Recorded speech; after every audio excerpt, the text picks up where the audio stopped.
పిఠాపురం నా నామినేషన్ ఇస్తాం.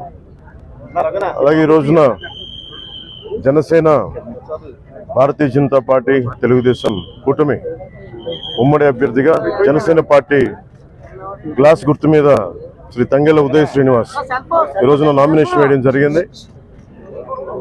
ఇది పాపులర్గా ఆయన టీ టైం ఉదయ్ అంటారు ఆయన్ని. సో అదే రిక్వెస్ట్ చేశాం ఎలక్షన్ కమిషన్ కూడా, టీ టైం ఉదయ్గా ఏమాత్రం పాసిబిలిటీ ఉన్నా దాన్ని బ్యాలెట్ పత్రంలో చేయమని.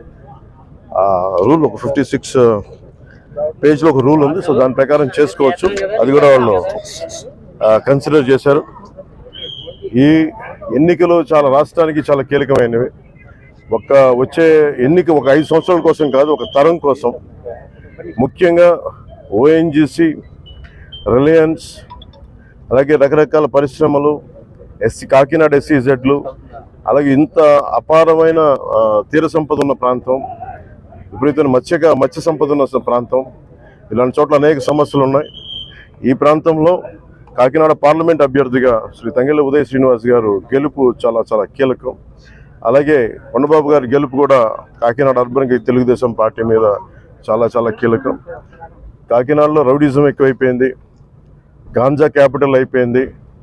ఎటు చూసిన 14-15 ఏళ్ల పిల్లలు కూడా గంజాయిని విచ్చలవిడిగా దొరుకుతూ ఉంది. తల్లిదండ్రులు పడ్డ బాధ చెప్పుకోలేంది. Law and order క్షీణించిపోయింది. మా కూటమి ఇది వైఎస్ జగన్ చెప్పి తను ఒకటిచ్చే హామీ, 5 సంవత్సరాలు అద్భుతమైన మ్యాండేట్ ఇచ్చారు ప్రజలు. ఏ ఒక్కటి కూడా నిలబెట్టుకోలేదు. Law and order క్షీణించిపోయింది. 30,000 మంది ఆడపిల్లలు అదృశ్యం అయిపోయారు.